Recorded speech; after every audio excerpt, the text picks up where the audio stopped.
All right. Thank you. You bet. Good morning. Good morning. Hey everyone, we're just getting started. It is 10:29. We're about a minute away, and we just thought we'd let everybody start coming into our session today. We're so excited to have you all here today on a Monday, on a great Monday morning, and people are popping in. Welcome, welcome. And we'll just wait a minute or two, and then we'll start the whole presentation on this beautiful Monday. Who's hot? I'm hot. Are you guys hot? Yeah. Hot. Hey, Karen. We're going to break 100 today. Oh, is it going to be today? Yep. No. Supposed to be today. Why? Too soon. Why? And why didn't I take advantage of all those cool April days? It was a beautiful April. Because you were quarantined, that's why. What's that? You were quarantined. But I could go outside. Could have, been working in my yard, doing my garden. I don't have those, but I do have a yard, but no garden. We have some more attendees coming on, and like I said, we'll just get started here in a minute. Everybody's getting pretty darn good at Zoom. That's what I'm starting to notice. The first couple times it was like, oh, what do I do? How do I do the audio? How do I start and stop my video? But I think we're going to be doing these kind of meetings for a while. I think this is going to be where it's at for sure. Okay, it is 10:31. We'll go ahead and get started. So my name is Cyndi Cummings. I am one of the founders of the LT Senior Services. LT Senior Services is a nonprofit, and we help seniors and their families in the Lake Travis area. And one of the things that we do are webinars such as this. We used to do seminars. We used to do the seminars in the library. Hey, Karen. Karen's from the library. So we had to be real creative with COVID, and we've gone to webinars, and they're really working out great. It's a great way to get information out. And we're also taping these, and we're uploading them to YouTube. So if you miss information, or if you want to have your friend come to an event like this, you can just go to YouTube and look for LT Senior Services, and you'll see them there. So we're super excited to have you all here. We had our shred day last week, which it doesn't sound like a big deal, but man, we had 75 cars come through, and we earned over $1,100 and got several boxes of food. So what we found was everybody's been home, they've been going through all their paperwork, and people had boxes. I had boxes because I save my clients paperwork, but we had some people who had as many as 10 boxes. So great donations. We're so grateful. Thank you so much. We'll be using that money to help seniors, mostly shut-in seniors who are unable to get to the grocery store or whose funds are very low. We have been distributing food bags to LT Senior Services, and we've been working with lots of different nonprofits to get that done. We work with the Lions Club. Natalie, what was the group that we worked with Cassie? It was Ecumenical Ministries. I think it was, yeah, you're on mute. I can't remember the name, yeah. Yeah, I know. It's like I put her on the spot all the time. But anyway, we've been getting those bags out, and Karen delivered food bags too. And thank you, Karen, for delivering those. It's about a week's worth of food, and it's all what I would say is non-perishable. And I know I delivered a bag to somebody, and they texted me back, and they said, what a treat. Because there are some fun things in there. We did popcorn and things like that. So again, welcome, welcome. So we are on a Zoom call today. We're going to talk just a couple minutes about the technology. You have up in the top right-hand corner, you have different views. You have both a speaker view and you have a gallery view. So you can go back and forth between those two views. I would recommend speaker view just because it will make it be that you can see the person who's speaking, and you can also see some of our presentation materials that way too. And let's see, let's introduce some of our LT Senior Service members, and one of those is Karen Ballinger, and she's from the Lake Travis Library, and they just opened up, you opened up people being able to drive up and get books. How is that going? Oh, it's great. Thank you so much, Cyndi and Natalie, as always, for letting me give a little plug for the library. So we started curbside 2 weeks ago, and the response was overwhelming. It also didn't help that pretty much everyone's books were due on June 1st, so we got a ton of books back. So we actually just announced today we're still doing curbside, but there's a change in the hours. So it's right now curbside will be Monday, Tuesday, Thursday, Friday, Saturday from 11 to 3. So we're still doing it, but we're taking Wednesday and Sunday off to get caught up because we just got a little bit behind and all the books coming in. And then it's going to be 4 hours from 11 to 3. You call the library. So you reserve the items beforehand. When you get notified that the items are available, then you can pull into the parking lot between 11 and 3, drive around. And when you get to the stop sign, you call the library. We'll look up your account. We'll check out the books and we'll put them on a table outside the front doors. And then you can go and pick them up. So the response was overwhelming. And then the rest, everybody else is checking email from home. So if you need anything, please let us know. We're still happy to help. And we still have a digital library available. Excellent. You guys are really thinking outside the box here. Yeah. Are you seeing a lot of people renting books? Are they wanting to get more books? And are you seeing? I think, we've had some very loyal folks who have already like checked out books and returned a few times, like in the last couple of weeks that we've done it. And then actually we've had some families who have reserved like up to 50 items. So the reserve limit is actually going down to 15 items again to kind of help us with that backlog. So the people who want it do really want it and they're using it. That's awesome. Well, thank you as always, Karen, and hopefully someday soon we'll be back in the library doing our presentations. Right now they're webinars. It's crazy, crazy, crazy. Are there any other LT senior members that are listed as just a participant that we want to have you join in? Nope, not seeing anybody else. Okay, Karen, we're gonna make you go away then. Thank you as always. Thank you. Okay, so today we're talking about aging in place, and let me go ahead and introduce our other panelists. I guess I have to introduce myself. That's kind of embarrassing to do, but you know, girls got to do what a girl's got to do, right? Okay, so first we've got Ray. Ray, welcome. He is with Fairway Independent Mortgage, and he is reverse Ray J. Daniel, and he is the native Texan with 40 years plus of mortgage banking experience. He's been focused on reverse mortgage loans for the past 5 years, and Ray enjoys helping seniors to realize their dreams in retirement. He graduated from the University of Texas at Austin with a BA and got his law degree from the University of Houston Bates College of Law. He is the former president of the Texas Mortgage Bankers Association. Welcome, Ray. We're so happy to have you here today. Thank you, Cyndi. I appreciate it. Appreciate being here, helping seniors figure out different ways to age in place, whether it be renovating their homes, putting in ramps, putting in different types of hardware on their drawers and their doors and doorknobs, and using the pulls and pushes versus the old style. There's a lot of different ways you can use a reverse mortgage with the line of credit, which is basically a flexible HELOC. It's an FHA HECM, home equity conversion mortgage, that allows you to use the equity in your home to make improvements, to make your life better so that you can age in place, so that you can bring in outside help for whatever needs you have around the house, medical or otherwise. So anyhow, it's great to be here, and I'm going to throw in whatever I can. Excellent. Yeah, a lot of things that we're talking about today are things that are going to cost money, whether it's going to be renovations to your house or having care come into your home. A lot of people, all of their biggest asset is their house, basically, and they've got a lot of money tied up in that. And so Ray's going to interject where it's appropriate and tell us how you can use a reverse mortgage for something like that. It's a great program. I've had several clients use it for several different kinds of reasons. I've had some people want to pay for college, you know, for their grandkids. Other people want to go on a cruise and buy an RV. So you don't have to do it for, I wouldn't say boring things, but you know, boring things like updating your home. So Ray, thank you so much for being here.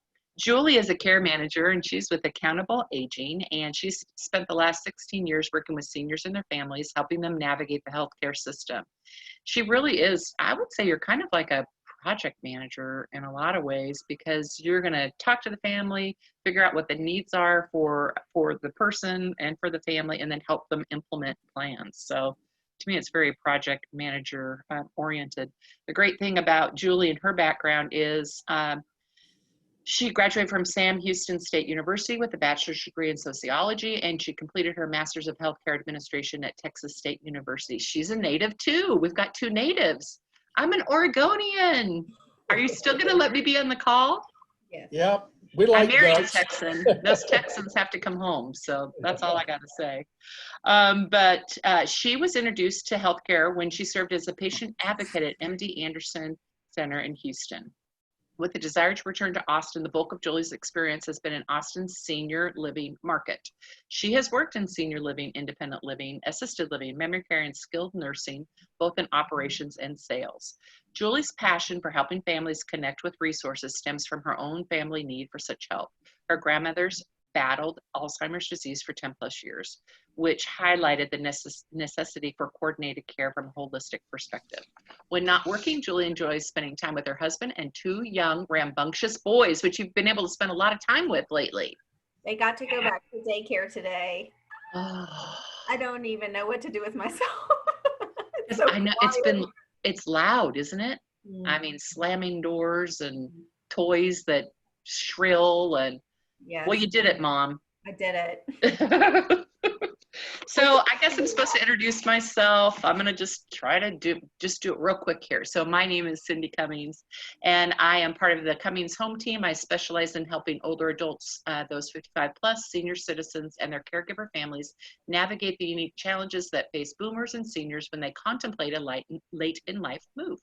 The financial, emotional, and logistical issues faced by older adults are unique and demand a specially trained real estate agent who understands the complexities of such a move. I've undergone a whole bunch of courses, I have some certifications, blah, blah. There you go. So we're done with that part. So what's interesting is I have reached out to both of these professionals on our call today, and they have helped me greatly with my clients in many different ways with all different kinds of needs. So I'm only as good as the people who are on my team, and Julie and Ray are people that I definitely have reached out to. I'm not just during COVID, but other times too, and we've had the opportunity to work together. So I'm really excited for you guys to be here today.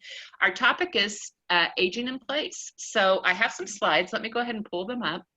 And we have an attendee that has raised their hand. Do you want me to unmute them? Yeah. Okay.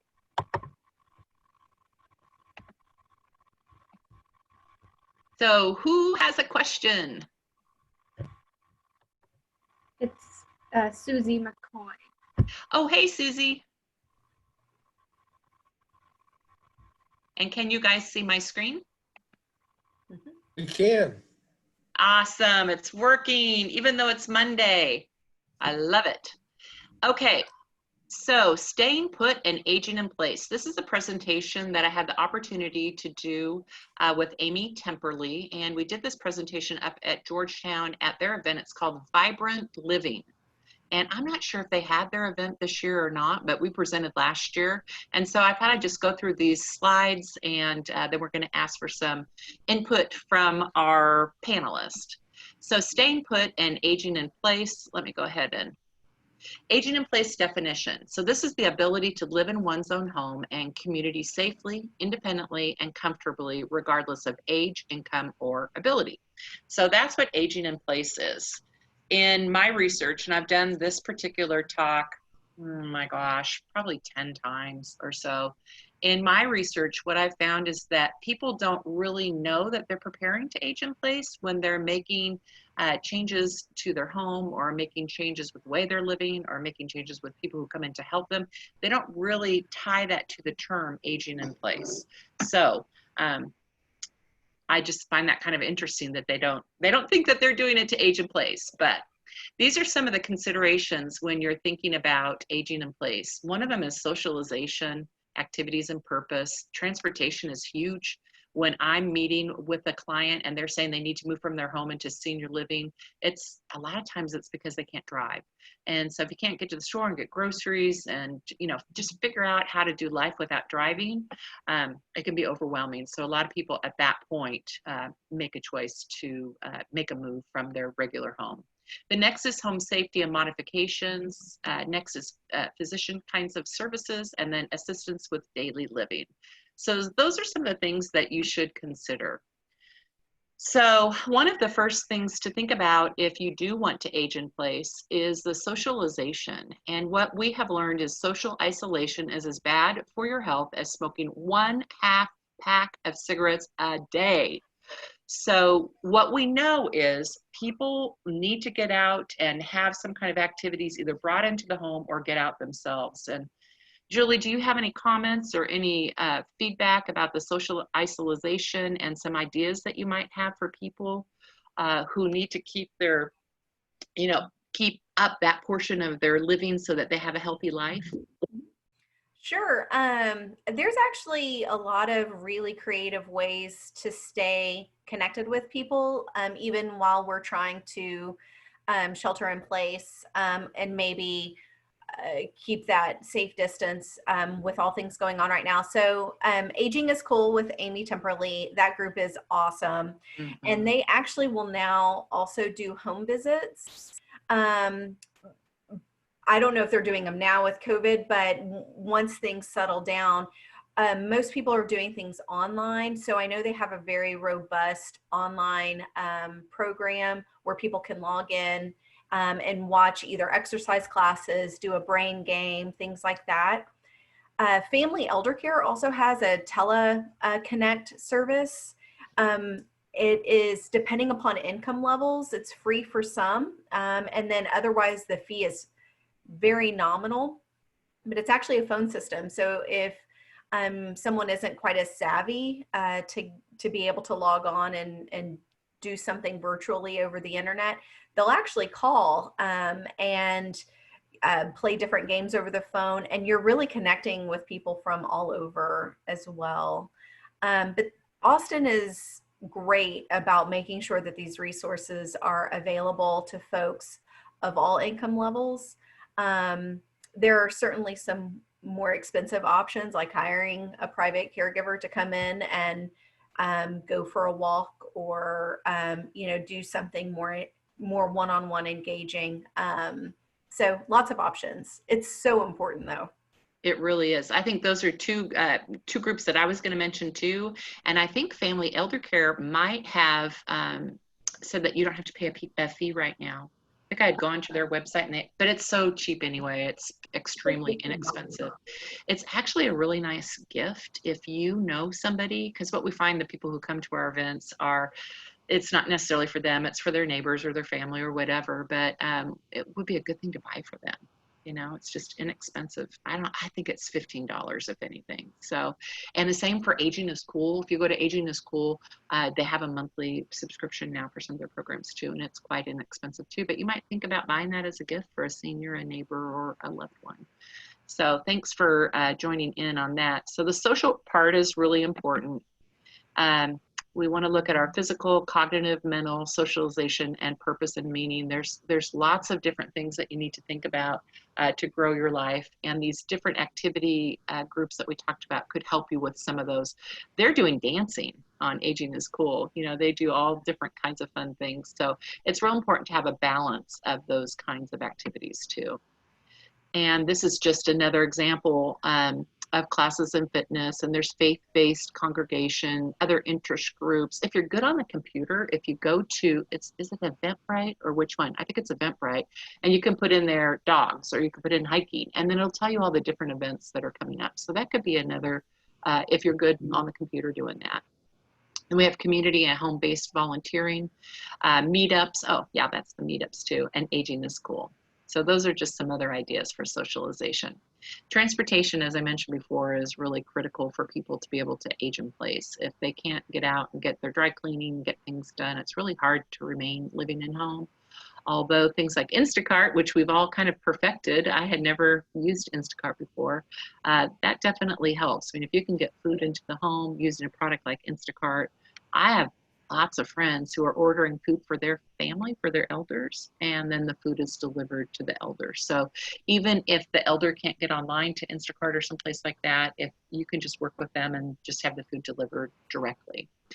So these are some other options for transportation if you're no longer able to drive or choosing not to drive. One is taxi, there's Uber, Lyft, Friends and Neighbors. Faith in Action is a nonprofit and they're located in Georgetown. Senior Access is in Pflugerville, North Austin. And then we have Drive a Senior and Drive a Senior CTX. They are another group that helps with driving. And those are going to be all volunteer-oriented driving. They have a process that you have to, an intake that you would have to go through to be able to be approved to have rides done. They call you and ask you when you need a ride. The volunteers go online and they make selections. With Drive a Senior CTX, they even have the ability to, they have vans. And so the vans will go into certain geographic areas at certain times of the week, and they'll do drives to HEB or Randall's, depending on where the people are located. And then they do special events. They did Drive a Senior CTX drove through the Christmas lights. What are those called? The big Christmas lights thing. The Trail of Light. Thank you, Trail of Lights. So everybody loaded into one of the vans. Actually, it was a bus, and they were one of the first people to go through. So who wouldn't want to go to the Trail of Lights in a bus? I wanted to go. I was like, that would be the easiest way to see those lights ever. So they do. What's that? Cyndi, sorry. Can you advance the slides as you're going along? Oh, I am. Are you not seeing them? No, it's still on slide 1. Oh, I wonder why that would be. Let me get out of here real quick. Thank you for telling me. I think we've had that problem before. We're still perfecting this whole Zoom thing. Can you see my slides now? Yes. Okay, and do you see transportation up at the top? Yes. Yeah, I think Yes. it has something to do with the PowerPoint presentation portion. I'll try to figure that out for next time. Okay, so next we have in-home health options. So we've got more options now in home. And Julie, this is really fascinating for you to talk about COVID and how this has changed, but now getting in-home health options covered under Medicaid, right? Or Medicare. Medicare. Now Medicare is covering that. So that's got to be a huge plus for people getting to the doctors. Can be tough. Now we've got these in-home, used to only be concierge doctors that would do stuff remotely or online, and now we're having regular physicians doing it. I know I called for a doctor's appointment and they said, well, your PA is only doing, you know, online. And I said, well, I don't really think I need to see someone. So tell us how that works now with COVID and just in general having people come into your home for healthcare options. So we are starting to see a slight transition back to in-practice doctor appointments, just on a smaller scale. So for folks who are not as savvy or feel like they actually need to physically see someone, you are starting to see more appointments open up. But the silver lining to what happened with COVID is that telemedicine or telehealth, those terms can be used interchangeably, but essentially connecting remotely either through your phone or some sort of video mechanism to connect with a provider. Medicare has removed the barriers to allow providers to charge for that service and be reimbursed, since the safety of keeping social distancing and all of that was more important. And so I think that that trend is going to definitely stay around, and it's essentially helping to connect a provider inside your home. You don't have to leave or go anywhere. We've done several telehealth appointments with clients in the work that we've done, and they do them different ways. Some doctors will it's just a phone call where they'll talk through symptoms, things that are going on, review medications, things like that. We have seen people provide links where they'll click on, and then you can visually see the doctor if you need to show them something or they need to see you do something. We actually have also worked with therapists as well through telemedicine. So vision therapy, some physical therapy is being done all remotely. It's really incredible. But you do still have those providers that are able and willing to come into your home under Medicare benefit with home health or something like that.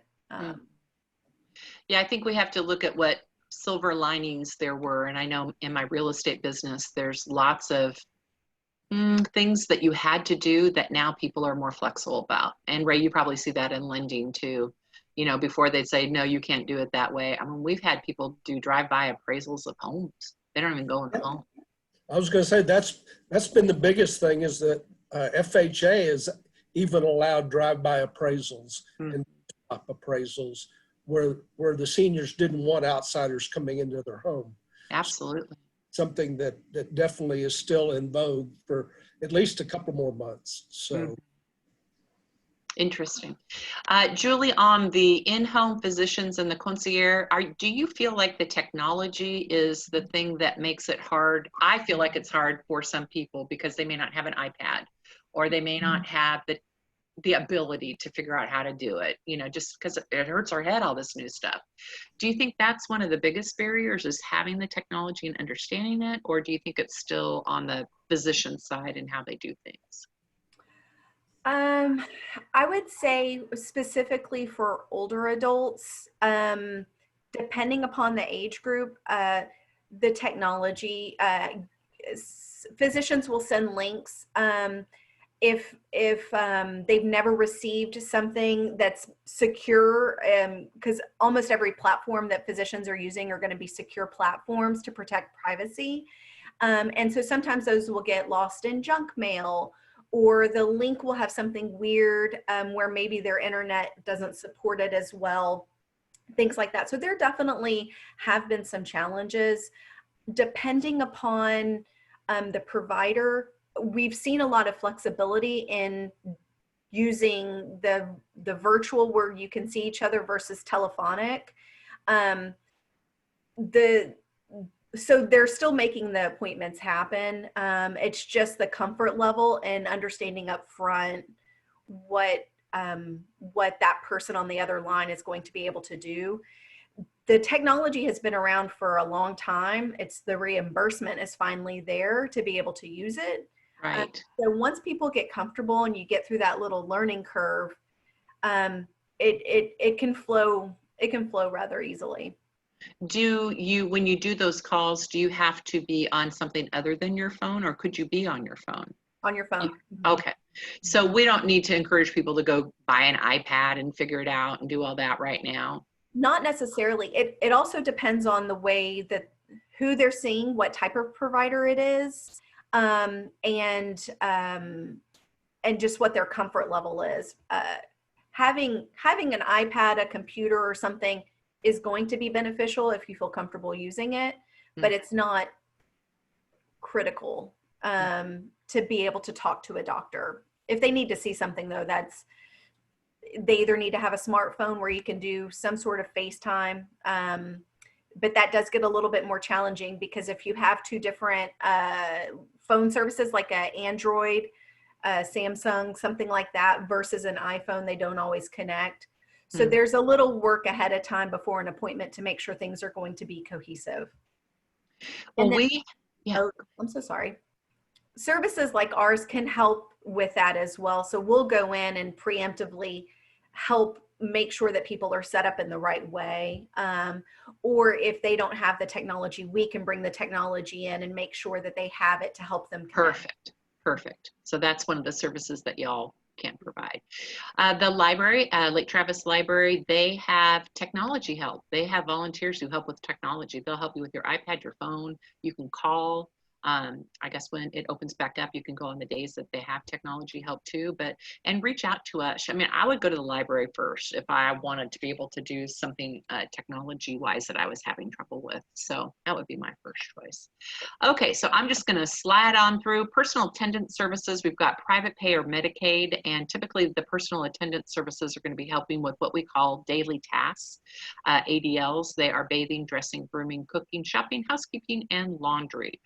So let's say you want to age in place and you need to have some care come in. And we see that it gets hard to lift your arm real high, you know, to get to the cupboard, to get the cans, to make food. And so just to make your life easier, oftentimes we'll see personal attendant services coming in and helping with those kinds of tasks. Again, it's private pay or it's Medicaid. How would it be under Medicaid, Julie? There's community assistance program Okay. for those that are income qualified. Okay. So typically I'm just seeing private pay. So that means what private pay means is it's just out of your pocket. You're just going to pay for that. So again, this is where a potential use of a reverse mortgage. Oftentimes we'll have couples, we'll have a husband and a wife and they're living at home and one of them needs services but yet they both want to stay in their home. And so the caregiver is exhausted, tired, can't do it, physically can't do it themselves, and so they'll have a personal attendant come in. The private pay personal attendant, do you have any recommendations on how you might find a personal attendant, Julie? Oh, sure. So for personal attendant services, some good things to ask are, do you have a friend that's used a service that they've had good luck with? Companies like mine can make recommendations on people that we've worked with. Oftentimes these services will cost anywhere from $22 an hour up to $32 an hour, depending upon the amount of time that you want someone coming into your home. If you go to the internet, I mean, there's a lot of private duty agencies out there and available. So talk with church members, friends that have been through a similar situation before. If you're looking for a good guide, they'll tell you what their experience has been. And then I would always recommend meeting with more than one agency. So that way you can kind of compare what their philosophy is, how do they manage their staff, what to expect, things like that. Mm-hmm. There are some sliding scale places too. What would one of those be? So it would be based on your income. So Meals on Wheels actually does personal caregiving now, and they will do sliding scale depending upon income. Family Elder Care, I believe, will work with sliding scale as well. There's not a ton. It's fairly limited. Most are private pay. Mm-hmm. So if you are working with somebody who has reduced income and they might qualify, they could also call Area Agency on Aging, I think. Yeah, Area Agency on Aging could be another good resource for people who do not have the means to pay with private pay.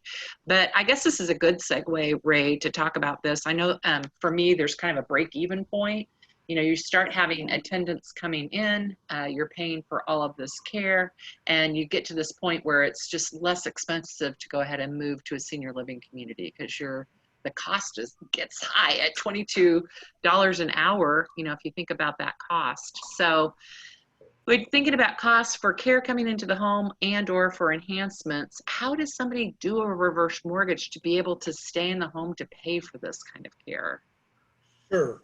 Yeah, there's a lot of different angles that we can approach this with. Typically, people's total net worth, about 65% is tied up in their home equity for their 401ks and IRAs and all those other vehicles that they've saved for retirement are all on the side.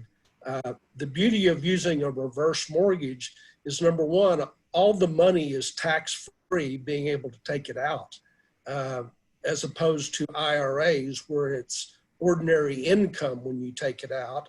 And the fact that a reverse mortgage allows you to get tax-free cash, also you're not reducing your earning potential in your portfolio, especially over the last 2 months where, you know, all of a sudden we had COVID-19 and the stock market fell by 30% in about a week and a half's time. You don't want to take out assets where you're having to, you know, sell those assets when they're depleted to to 70% level. You want to leave those in place so that they can come back and continue to earn you money in the future. But the fact that reverse mortgage is a whole lot easier to qualify for than a HELOC or a regular mortgage because you have no mortgage payment. The other thing that can free up a lot of cash is a lot of seniors have a mortgage left on their house, but it may only be 20% of the value of their home. So we can come in and refinance that mortgage and convert it from a forward mortgage to a reverse mortgage and get rid of that mortgage payment.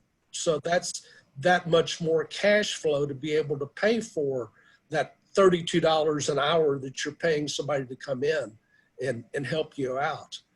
Also, you can do refinancing that mortgage and getting rid of that payment. Typically, to lend between 50% and 60% of the value of your home. So if you had a $300,000 home and your mortgage was only $50,000, we could pay off that mortgage and give you a line of credit for another $100,000 that you could take out and only owe interest on it whenever you pulled it out and used it for staying in place. Obviously, this mortgage is good for both the husband and the wife. So you can stay in your home the rest of your life, both of you, with no mortgage payments, and the loan does not come due till approximately 6 to 12 months after you leave your home. So whether it's voluntarily or involuntarily. Plus, if one of the seniors wants to stay in the home and does have to put the other senior into temporary care, they can help pay for that while they're still keeping their house. You know, everybody loves their home. I'm a senior. I plan to stay where I am right now the rest of my life.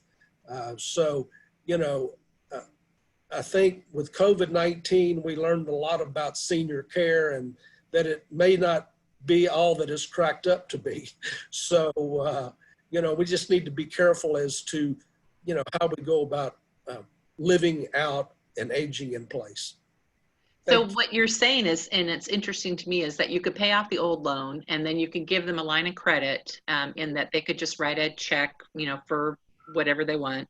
But not having the mortgage, that helps them already in their monthly expenses and being able to help pay because you're not paying a mortgage. You still have to pay your taxes. You have to still pay your taxes. That's the one requirement of the reverse mortgage. You have to pay your taxes, your insurance, and your HOA fees throughout your time in the home. But the qualification, I mean, literally we can qualify most people on the Social Security of both the husband and the wife. So it's not a big, it's not difficult to qualify. If your credit's good, if you made your mortgage payments on time and you paid your tax payments on time. So and key issues. And I think one of the questions that I've met with several people over my 20 years who have a reverse mortgage, and they said, well, they're just going to come take the house from me. I'm going to move out and they're just going to come take it. They don't understand, you know, that it's, you just sell it like a regular house. One person was going to just let it go back to the bank, and we ended up getting them 30 grand. Like, you don't have to do that. It's just, you know. Yeah, just like Tom Selleck says on TV, it's just a loan. It's a regular loan. The only difference is how you pay it back. First mortgage, you do not have to make monthly mortgage payments. You can wait till 12 months after you're gone to let your estate pay it off. And if there's equity left, which in Austin, more than likely there will be because our real estate will continue to appreciate throughout your life, then your heirs, your children, just call up the mortgage company, say how much is the balance. You call your realtor, have them come in and say, okay, what's the house worth? And this, we're going to create X amount of equity after we sell your house. So the title to your property never changes from you to the bank. it's just like any other mortgage. It's a note and a deed of trust. And so since there's no mortgage payment required, there's no default in terms of payment. This is a non-recourse, no liability loan that FHA insures to the lender if, in fact, you do live there for 40 years and your property starts to depreciate in value. If you owe more than your house is worth at the end, then you can just do a deed in lieu and give it back to FHA, and it won't even show up on your credit report because this loan does not show up on your credit report because there's no liability to you on the loan. How long does it take to get the loan? We can do a reverse mortgage in as little as 17 days, but typically it's like a regular mortgage, typically around 30 days. Right now, obviously, with all the, we're at the lowest rates we've been in 50 years today. I quoted a reverse mortgage in the last 3 days at a rate of 3.20. So, you know, these rates allow you to borrow more. They allow you to actually, you know, get a larger percentage of your home equity out. And that line of credit will be larger because of that. So now is the best time since I've been in the business to get a reverse mortgage. Would you, and we're going to talk a lot about doing updates and some ideas about good things that you should do to update your home. Would you recommend go ahead and just getting this line of credit? You don't have to use it, right? And No. then if you decide, okay, now I'm ready to change my bathtub to a walk-in shower, you just write the check. So Correct. Should they do it now? Are they locking in the interest rate? Well, you're locking in your interest rate based on the day you take the application. So Okay. I lock it in for 120 days. Well, let's put it this way. I lock in a cap. It could actually be lower, but it can't be higher. Okay. 120 days. But if So- I got a loan today, how soon do I have to use the credit line?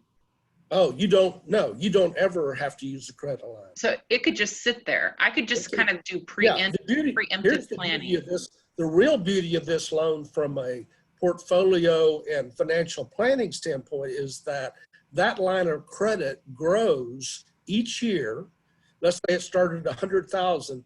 It's going to grow at the interest rate on the loan plus the mortgage insurance premium. So today it's going to grow at about 4% annually. So if your line of credit starts at 100,000 and you're 62, it's going to grow 4,000 plus every year. Okay. On the portion that's not used. Mm-hmm. Similarly, after 10 years, your line of credit is going to go up by 50,000 from 100,000. So Do you, 50,000. do you have a minimum amount that you have to write for the check? So let's say I want to pay for my private care and it's going to be $1,000 a month. Can I write a check for 1,000 or is there a... Well, they've got several ways you can do it. Basically, you pick up the phone, you call them, and they direct deposit it into your account, how much money you need. Okay, got it. Typically the way it works, as opposed to a HELOC that has a checkbook. I think they may be able to do the checkbook. At one point they didn't do that just because it was too confusing for them, but that money's there for you to access for whatever you need in the future, and there are no stipulations on what you have to use that money for. So you can go on a cruise. Go on a cruise to Europe. Yeah. I'm a cruiser, so I love cruises. I don't know, with COVID-19, it's going to be a little more challenging, but it is. But, well, let's just bounce. Thank you, Ray. That helps in helping to determine how people can pay for care. Next is home health care. We've got Medicare and insurance. So with home health, typically it's going to be covered under Medicare, and typically your doctor's going to say you need to have some kind of home health come in. I think typically it's right after a stay in the hospital that you would get these kinds of services such as nursing services, physical therapy, occupational therapy, speech therapy, and wound care. So Julie, do you have any input on the home health care portion of having that care come into your home? Sure. So you actually don't have to have a hospitalization to qualify for home health. Okay. So some things to look for are if there's been any recent falls, that's a trigger for home health. Significant changes in medication can be a trigger for home health. Any new diagnoses that you need education on is a trigger for home health. And all of that is covered at 100% by your Medicare Part A benefit.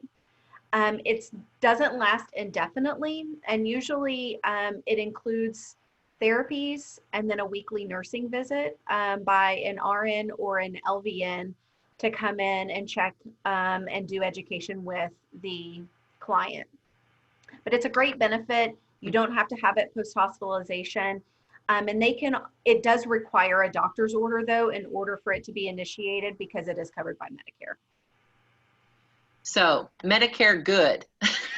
Yeah. Not private pay. Don't need money from the house to help pay for that. Yeah. And you should take advantage of it for as long as possible. One thing when we're talking about home health is that I want people to know they have a choice.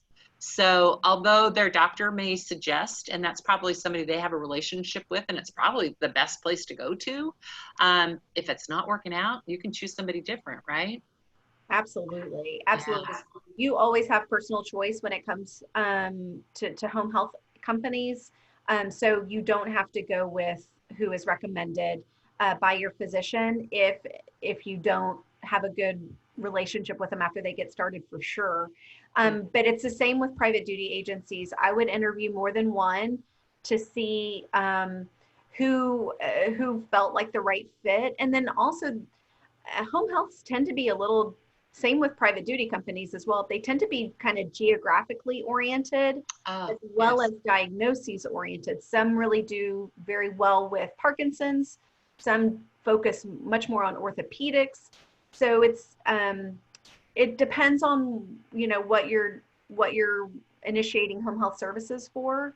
And then where you're located, there may be a better fit, especially if you're traveling to a doctor that's across town. Mm-hmm. Yeah, they might have chosen somebody close to them geographic as opposed to where you're living. Absolutely. Usually It's a little more tricky with advantage plans and home health.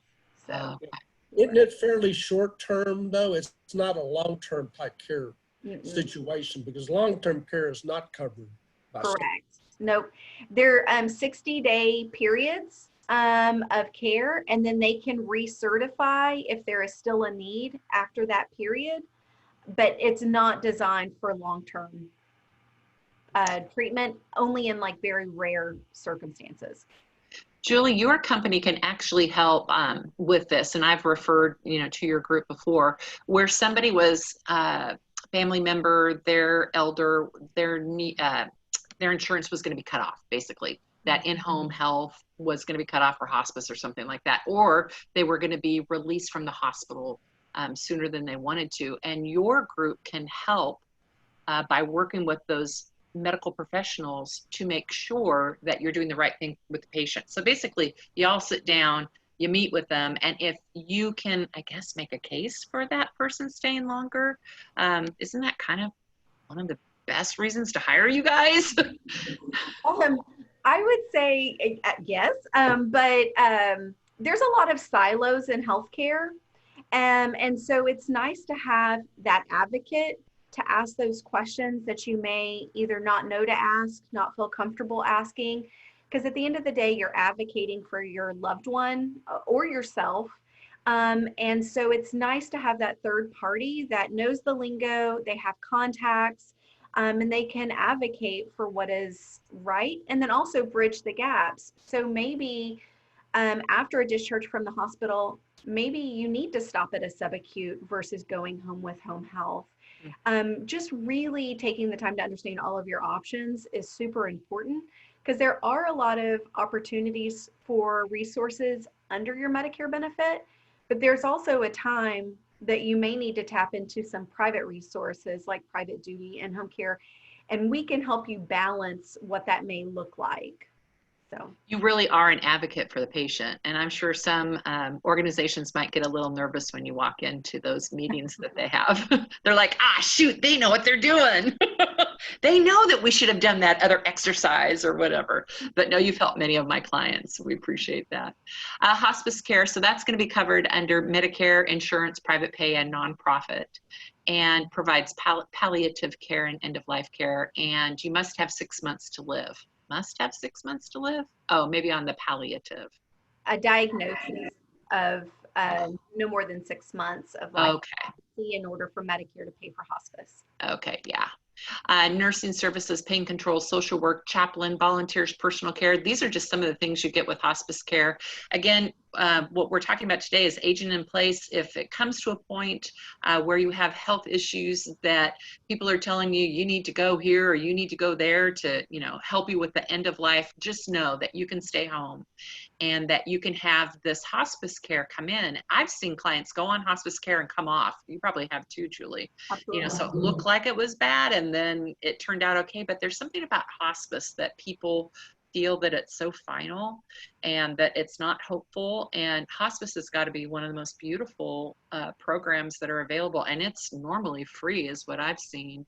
So if you have a loved one and they're telling you hospice care could be provided, I would take advantage of it in a heartbeat. What do you have to share on that, Julie?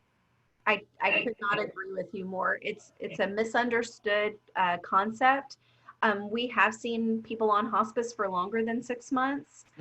We've seen people come on and off of hospice, but it's a beautiful program for people who need it, and oftentimes they wait far too long to get on it, so they never really realize the full benefit of the support that not just the person who may be nearing end of life, but also their family and loved ones have a lot of resources that they gain access to. So it's a great service. And again, hospice is going to be like your home health and your private duty people coming into the home. You can choose whoever you want. So you definitely want to talk to friends and find out who they use. Some of the hospices have specific, like some do music, some do different kinds of services that can help your loved ones too. So if they had a particular desire for music, you might ask the hospice if they do music. One of the other things about hospice care is that they pay for supplies, and that can be extremely expensive. So have you seen this too? And you can correct me, diapers. Yeah, what other kind of supplies do they bring in for free? Any incontinence supplies they'll provide. They also cover the cost of some prescriptions. So they help with the cost of medications as well as any medical supplies that may be needed. But in addition to that, some people also think, well, what if something happens and I need an antibiotic for a urinary tract infection, or I have a traumatic event I'm just not going to get cared for? And that's just not the case at all under hospice. So there's a lot of education. And again, talking to more than one is super important to understand what their philosophy is, what to expect from their staff, and what are the things that they're going to cover. Because there's certain things covered under Medicare, and then there's other things that they'll do just because it's the right thing to do and a type of service that is so needed. So I would say in all three of these levels of care, you have so many choices. It's extremely competitive. There's a ton of companies out there. You have lots of choices. So it's just finding the right one that matches your loved one. So home safety and falls. I wanted to share some statistics with you. So kind of getting into okay, do we do renovations in our home or not? And what we know is that the home safety and falls are the leading cause of accidental deaths in older adults. How safe is your home? And Julie, I know that your group will go in and do an assessment in somebody's home. Is that right? Do you still do that? Where you'll help them make a plan of if you want to stay in the home, till you're 90, you're 80 now. These are the 5 things you need to do so that you can make your home safe. absolutely. I know when I meet with clients, I walk into their home and I see carpets on the floor, those little carpets. Well, that's one of the biggest culprits right there. So I'm always like, get carpet up. Those carpets get hung up on your cane, on your walker, or just walking with your shoes. But here's some statistics, and it's really kind of shocking. Every 11 seconds, an older adult is treated in the emergency room for a fall. According to the National Council on Aging, 1 in 4 Americans over the age of 65 falls every year. 1 in 4. And it's typically over a cat or a carpet or a cable or, I mean, completely. This is like one of the things you can solve and make sure that you don't fall, or do everything that you can to make sure that you don't fall. Among people aged 65 to 69, 1 out of every 200 falls results in a hip fracture. And that number increases to 1 out of 10 for those over 85, probably because of brittle bones, I would think. That would be why. The cost is $50 billion annually. And of that amount, 29 billion is Medicare and 12 billion out of your pocket. It's crazy. So every 19 minutes, an older adult dies from a fall. Less than 1% of the homes in the United States are wheelchair accessible. There are about 2 million new wheelchair users every year. And there's only 1% of the homes are accessible. It's crazy. We need these builders to change how they're thinking. 1.825 million wheelchair users are over the age of 65. And this is just some information that I have from a group that I belong to, which is Certified Senior Advisor. Ray, are you a member of Certified Senior Advisor? I'm sorry? Are you a member of Certified Senior Advisor? No, I am not. It is a great program. I would highly recommend it. There's probably about 20 of us in Austin who have gone through the certification program, and it's a great program. Well, Okay, so I'm definitely a senior, and I'm oh, my wife said I should be certified, but you know, I'm not. certifiable, is that what you're saying? Certifiable, yeah. Okay, so here are some common causes of falls at the home. As you look through this list, and we're talking about making enhancements to your home so that you can remain in your home longer and safer. You guys, these are all so cheap. This is just like so cheap to fix. Cords and wires, throw rugs, clutter, poor lighting, slippery floors, stairs. The stairs might be the most expensive one that you have to take into consideration. I am looking for my slides so I can give you an idea. You know, so to fix the cords and wires, throw rugs, clutter, poor lighting, slippery floors, and stairs, they're not going to cost you very much money. And those are probably the reasons why people fall. You know, are those things. So definitely take the time to do the little things in your house so that it will be safer for you. Sorry guys, I'm going through my, yeah, so on the lighting, it's super important. And, oh, let's see, I'm on the wrong one here. Hold on. Operator error, hold please. So let's go into more detail. So for grab bars and handrails in a house, in your bathroom, they could be $130 to $300. And guys, you see that handrail? That's an ugly one. There are beautiful ones now. So there's a group of people that you can work with. Their name is called Certified Aging in Place Specialists. They're CAPS. They're called CAPS specialists. And if you Google them, you'll find out they're all over the city. And what's interesting about these CAPS specialists, they've gone through training such as this to be able to help people modify or build homes that are modified for as we age in place. What's interesting is there's builders, there's decorators, there's realtors, there's just like a whole plethora of different, oh, there's physical therapists who are also CAPS specialists too. So working with somebody like that, they can help you come in and they can help you make a list of things to do, and they'll be able to give you some resources about where you can get like the good looking handrails. The lever style doors, they're not very expensive to change those doorknobs, and it makes a huge difference. The smart toilets, some of the toilets that we're seeing, they light up, which can be really helpful. So as you get close, they light up. The winding doors for access. So we had learned a good trick about that.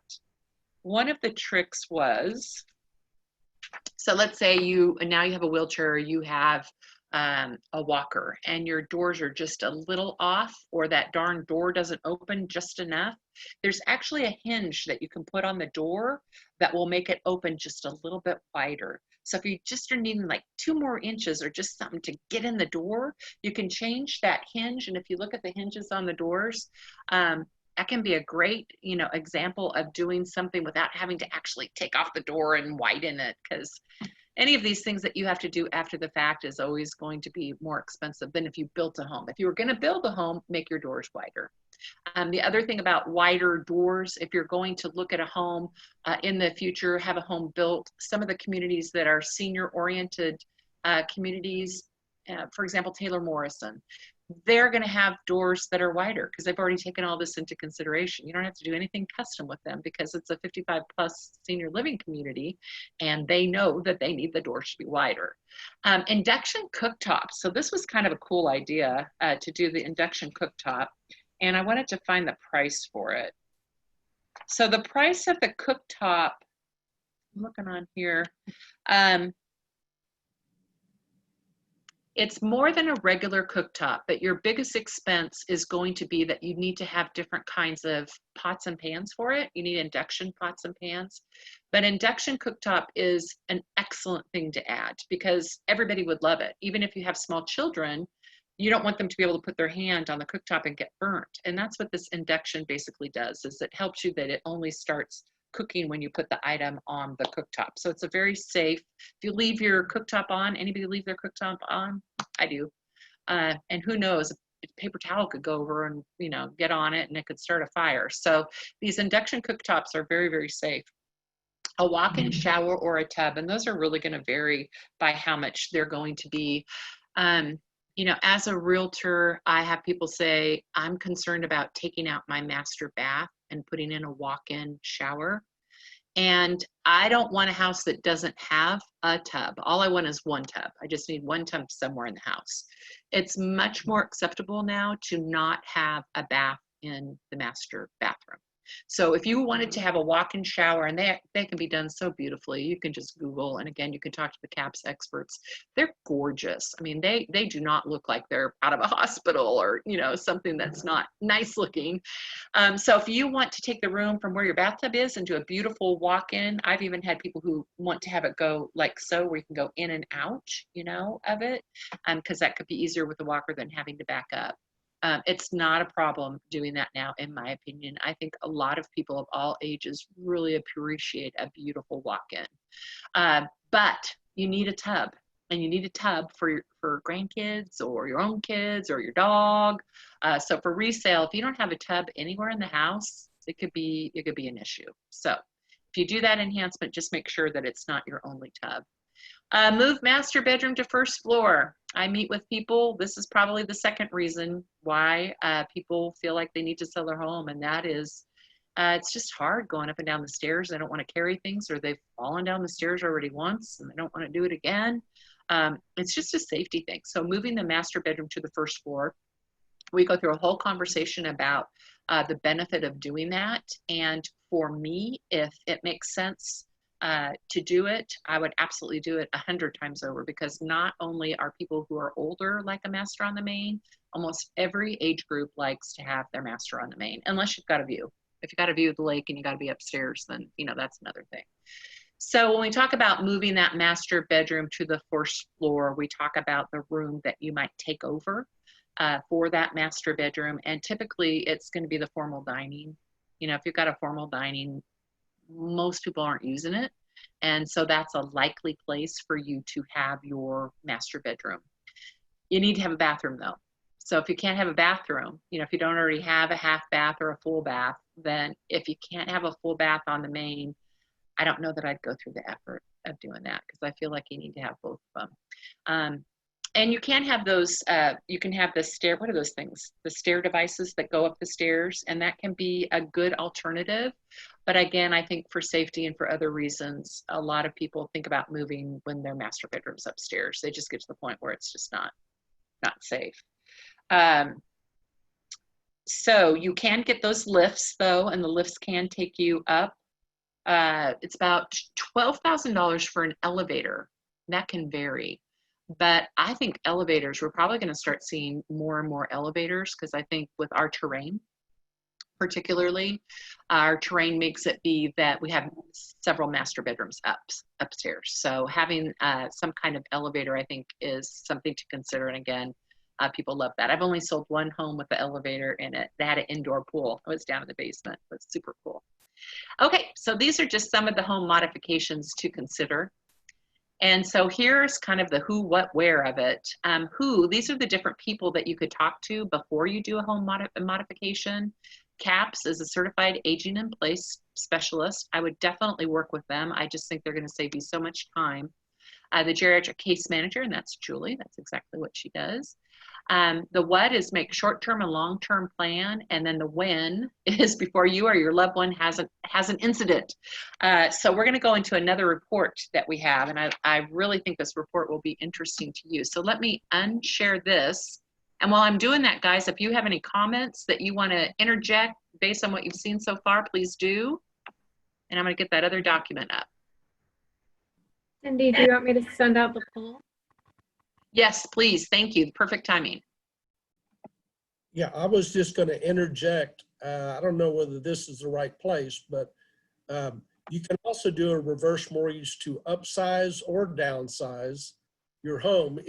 If you have a 2-story house where most of the bedrooms are upstairs, or you can't possibly renovate, then you could be in a position to sell that home and get a smaller home on 1 story, maybe in a 55+ community, but you can use a reverse mortgage to buy a new home and or an existing home, and you only have to put down 50%, roughly 50% or less, and then get a reverse mortgage for the other 50%, and you have no payments on your new home that's the right size for you.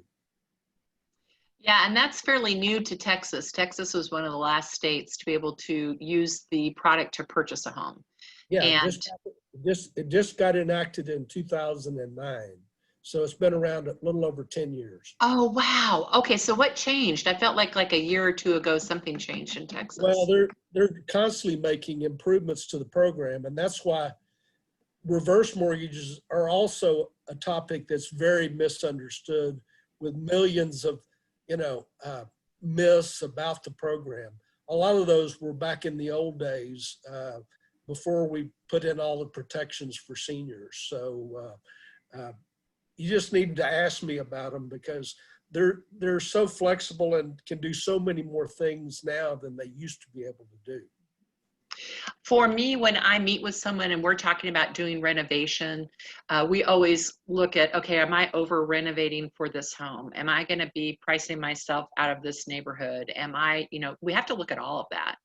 And if you're going to do something really crazy and it's going to cost, $150,000, if you're doing it because you want it, great. But would you get $150,000 back? Probably not. I don't even know what that would be that you would do.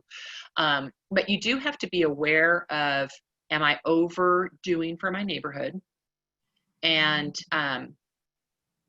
I think that's probably the most important thing and then it's just kind of that break even. It's like you could go build a home for 300, or you're already into your home for 300. It's going to cost you 150 to do what you want. What should you do? At some point you just say, it makes way more sense to go ahead and move.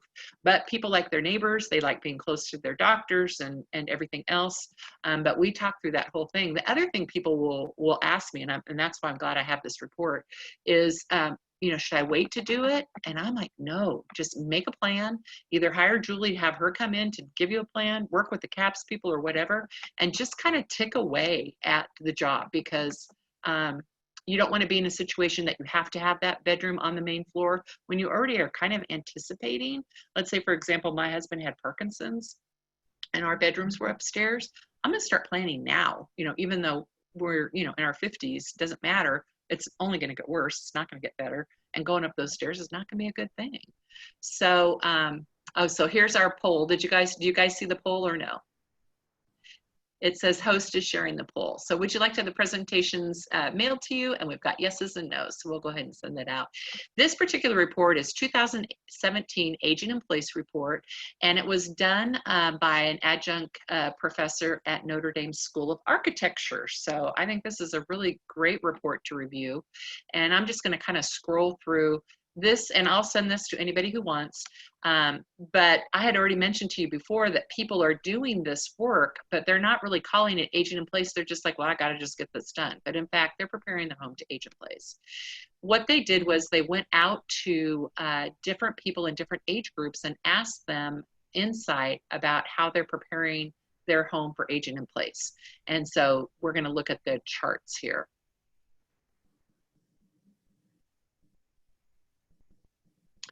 Okay. So first, I'm just going to show you, this reminds me of like Maslow's hierarchy of need. You know, first you're going to have your food and your shelter and all that. So here, when we're talking about making improvements to our house, the first is to lay the groundwork. And so you're going to do the basic things that are going to help with your house for maintenance, ease of living, safety, and accessibility. Next, you're going to work on completing maintenance projects. So repair the roof, install self-cleaning gutters. Guys, getting up on your ladder, probably #1 reason why people fall and hurt themselves. So, you know, looking at your gutters and saying, okay, next year I'm going to do the self-cleaning gutters. So I don't have to have somebody get up there, or I don't have to hire somebody. Simplified landscaping. I have a lot of clients who are on ½ an acre, an acre. They're exhausted. They have to move because they don't want to spend their whole weekend doing their yard. So when you think about that, simplify. Go ahead and simplify your landscaping. So one thing would be, I had a client who had 5 acres. Their whole like back 3 acres was native. They just said, we're just going to let that go native. So making those kinds of decisions, not watering. Repairing leaks, cracks, or mold. Next is making low-cost improvements. So that's going to be swapping your doorknobs, improve lighting, install a programmable thermostat, and closet organization. Next is improve your ease of living. So that's installing, these drawer things are so popular. I don't have them, but I want them now, where instead of having, you know, cupboards that you have to open and lift and get all the stuff and go above your head and do all that, now we have drawers, and we have these drawers that open up, and they're going to be, you know, to my height of my waist. Open up a drawer, and there's going to be my plates. I just bend down, get my plates, put them back up. So instead of lifting and doing those kinds of things. Add comfortable height toilets. So I have a client right now, she's putting her house on the market. She's not even going to be in the home. And she said, well, I'm going to replace these toilets. I said, spend $10, $15 more and go ahead and put ADA height toilets. You will never go back once you have those ADA height toilets. And then you're preparing for the next person too. So that's one thing. Installing smart home tech. Those home tech things can help save you money and save you time. Improve safety. So that's where we get into renovating the bathrooms, adding a no threshold shower bench, and location for future grab bars.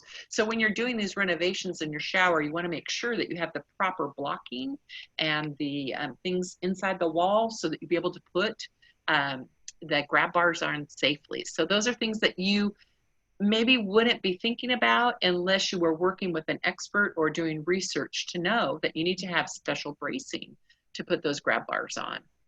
Next is shift master bedroom to the first floor, and phase 7, add grab bars and ramps and widen doorways. So that's just kind of the list of how you might want to start. So that's the planning pyramid. Let me go down. Cyndi, Yeah. we have a question. Sure. The question is, how much does Julie and Cyndi charge for their services? Great question. So Julie, you're hourly, aren't y'all? Yeah, so we actually have a couple of different ways people can engage our services.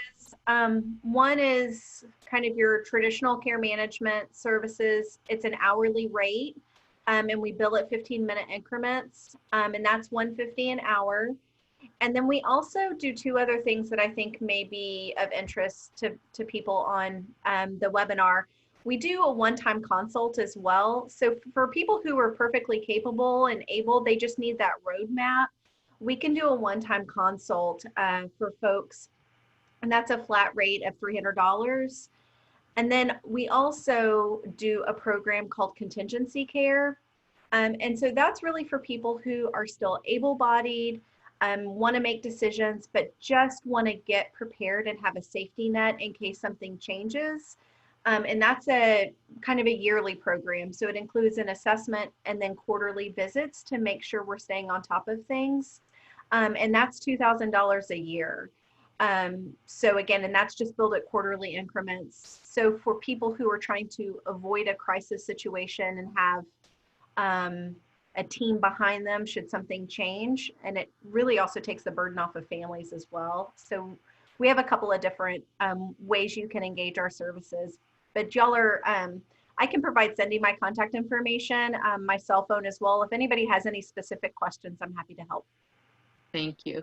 And then for me, my services are free. I meet with people all the time and we talk about their house today, their house in the future. You know, I've talked people out of selling their homes, probably not the smartest thing to do, but just didn't, yeah, I talked to you out of it, didn't I, Jill? Well, I don't know. We just had some good ideas, but yeah. My services are also free upfront in terms of sitting down with people and helping them navigate through all the complexities of what their financials look like, from 401ks to IRAs to how to use the reverse mortgage, how much line of credit can I create, you know, what's it going to cost, all those things. The loan itself is, you know, there is a cost to that, but I meet with people at their kitchen table in Austin all the time. Mm-hmm. That's just what we do. Yep, that's what we do. That's it. All right, great question. Thanks for asking. And you don't have to feel obligated, because I'll tell you what, I have people who say, I'm not going to do it. And then 1 month later, they call and say, okay, we changed our mind. And it could be 5 years later. I've been doing this 20 years. So, and I'm going to be here for 10 more years, God willing. And so, you know, I'll meet with you today, and you don't have to sell your house today. Just know that we're going to work and help you with the plan. So here are the 20 most popular projects for homeowners age 55 to 75. You can see that right up here. So this is the improve accessibility, improve aesthetic, improve safety, improve ease of living. So guys, for the people who want this, you'll have this report, and I would just take this and I'd just start doing every darn thing on here, because everything on here will help you when you go to sell your house. Nothing on here is going to impact selling your house in a negative way. So here we have improve accessibility. Remember how we talked about the different levels that we might need? Just start with the easy ones first. Do the pull-out shelves, you know, change the door knobs to lever. Okay, they're expensive. Those door knobs can be expensive, and it's time consuming to do. I mean, it's like a, you know, it's a little project that you would work on. When we talk about lever, we want to be able to just go like this with it. We don't want to have to turn it. And that's really helpful for people really of all ages. I wouldn't go back now that I have lever. I'll have people ask me, well, what kind of metal should I use? And it's so funny. Like, I'm not going to tell people to change out their levers or their levers now. I would probably have you change that out before you sold your home, because what we're finding is it's cyclical in the materials. So right now, gold is coming back, guys, and gold was popular about 20 years ago. And so now the gold is coming back. I'm like, it's just like bell-bottom pants. I mean, they'll come back around. So if you have levers and you like them, don't change them out to put your house on the market until you put your house on the market. Don't do that just for selling your house. Changing tile or stone. Change tile or stone to wood or carpet.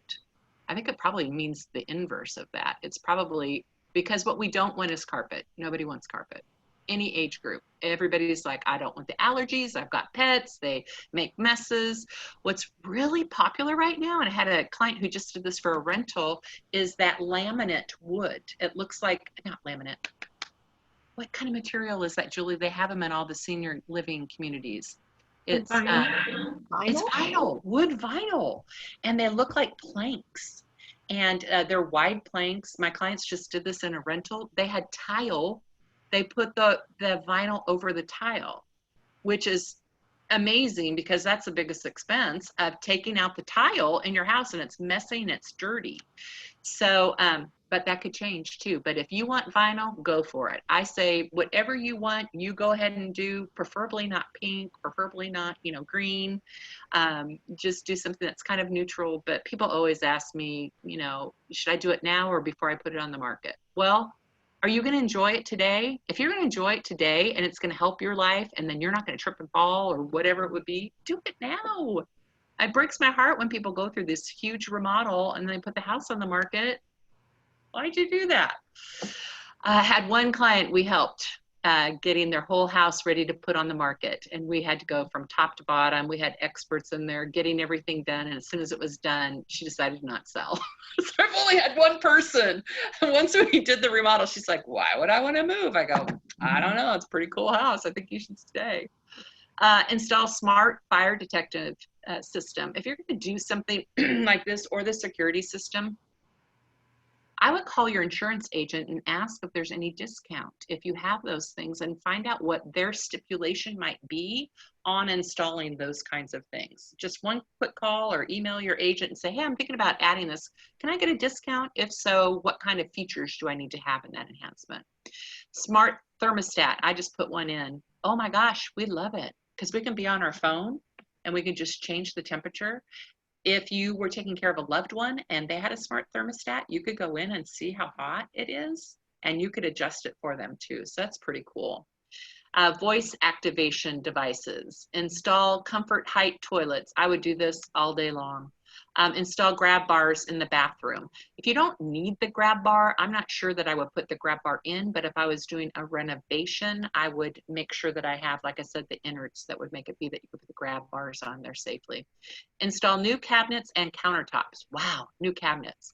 I'm normally not going to recommend that somebody install new cabinets to resell their home.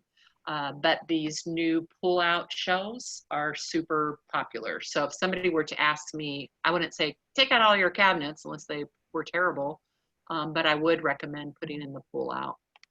As far as the countertops go, you know, granite has been super popular, but now the quartz, a lot of people really like quartz. So install new closet organization. There's lots of things you can trip on in your closet. So installing some kind of nice organizational system, people love that. Typically, I'm not photographing a closet, but if it has a professionally installed organization system, I think that makes sense. Installed sensors to be notified if there's an issue. Smart blinds, you know, so some of the blinds you can control with your phone. And then some of the blinds, you know, you can push up from the bottom. Any of the hanging, dangling, you know, cords is not a good thing. So if I was going to put in new blinds today, knowing what I know, I would put in blinds that don't have any kind of rope or cord. And mostly that has to do with, now I've got a grandchild, you know, running around the house. And it's concerning. I don't think it's as concerning to elders unless they're really long and you would trip over them. And just kind of looking through this smart lighting, you know, just having some lighting in the hallway as you walk in the hallway, just something that would turn on as you walk by, that can be really important. I think having really nice bright light bulbs helps you in the whole trip issue. A lot of people, I'll go in the home and their home is just so dark, you can't even see what's on the floor. I guess we can't get rid of animals. We can't say, okay, get rid of the dog because they're a trip hazard, but those dogs too can get under your feet too. So I know I've seen some clients, they'll have a cane and they'll kind of just shoo the animals with their cane. Renovate a bathroom, any floor. So the bathroom's probably going to be your most expensive. And if you're kind of anticipating a physical problem, I would just get started with that right now. You know, if you're anticipating because you, again, I'll just go to Parkinson's, just get that bathroom done, because that can be another reason why people have to leave the home. I had a client whose husband went into the hospital several times and they were going to get a lift to be able to go upstairs to the master, and it's just too much. They ended up having to sell the house, and they could have done some of this renovation and stayed had they thought about it. Okay, so renovate a kitchen, replace appliances, replace lower kitchen cabinets with drawers. These are all great things. Okay, so that is the 55 to 75. So what's interesting, as you get older, some of the things that you want to do is different. So age 75 and older, replace appliances. That's the number one thing here. We already talked about a lot of these. There's just a couple things that kind of switch up, you know, based on age. But again, in my opinion, I would take this list and I would just make a plan and I would say, okay, in 2020, I'm going to work on my flooring. I'm going to change out all my flooring. I want it to be all the same. And I'm going to do, I don't know, hardwood. You could have everybody wants hardwood, super expensive. Put in what you want, you know, and if that's going to help you with tripping, I'd do that. So let me just scroll through here. Oh, this is interesting statistic. So 3 in 5 homeowners report watching a loved one struggle with aging in place. And so because of that, it's changing how they want to age in place. They saw loved ones suffer. They saw loved ones having to sleep separately from each other because the one person couldn't get up the stairs. They've seen people who don't bathe as much because there's only a half bath on the main and they can't get into a shower, or it's just too dangerous to get into the bathtub. Do you have any statistics on bathing, Julie? I know I'm putting you on the spot, but I mean, not off the top of my head, but if I had to guess, I would say the bathroom is one of the places that has the highest fall risk in it. It's the most challenging to navigate typically for older adults. So. Yeah, and the renovations that you're making, just know, you know, using the right products, it will be attractive to any age. So do it now, anticipating that you might potentially have a problem in the future, but then you don't have to move because of that. You know, for them, he was going to get released, this particular family. He was going to get released and she couldn't take care of him at home. I mean, what a horrible feeling. You know, so just kind of anticipating that, I think, is the way to go. Okay, I'm just scrolling through. Issues homeowners experience in their home as they got older. So 41% tripped or fell. 37% took longer to do simple tasks in the home due to barriers like steps and high cabinets. 36% had to rely on assistance. And I think that's the kicker right there, is people don't want to have to depend on other people. You don't want to have to wait for your neighbor to come over so they can get up in that cupboard for you and get down the baking soda. You want to be able to do things the way you want to do it when you want to do it. So making these kinds of plans can allow you to be able to take care of yourself better. A lot of people can't even go upstairs, you know, so they're not even accessible to the upstairs. Gosh, when you have a lot of stairs when you come into the home, that can make it be that people are like, oh, I'm just not even going to go because it's just too much effort. So there are ramps that you can purchase, and you have to have a certain length for how many inches it goes up at a time. And so one of the things that we've seen is this lift on the exterior of the house, which is brilliant because then you don't have to have that ugly ramp. You just have a little lift. It'll be at the end of the porch. Let's say, for example, you have a lift. So you'll wheel your wheelchair over to the lift. It lifts you up to your porch and off you go into the house. So consider doing a lift. And depending on who you are, it could be that the lift might be able to be paid by veterans or, you know, some other group like that too. So always consider that. So that's the 2017 Aging in Place report. Does anybody have any questions that they'd like me to go back up and show you in this report? And you can get it online too. You can just go Google 2017 Aging in Place. And I'm going to go to the question and answers just, okay. I don't see any questions in there. So we are at 11:54. Oh my gosh, the time just went by so quickly. I can't believe it. Wow. Do you guys have anything to add, anything to change, any corrections? We're all like, nope. All right.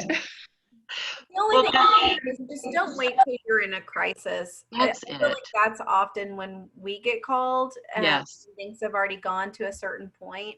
Yes. So I give so much credit to Cyndi for having people be forward thinking and trying to plan ahead, because once you're already needing it, it's too late. Now is really the time to do it. And we all have time on our hands being at home at this point. So it's a great opportunity to really get organized.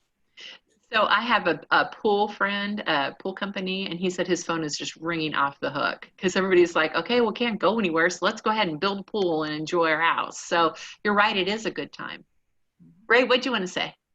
I just wanted to say I have a brochure booklet that's all about the new reverse mortgage that I would be glad to send to anybody. That I can send it by email or physical. It's about an 8 or 10 page booklet.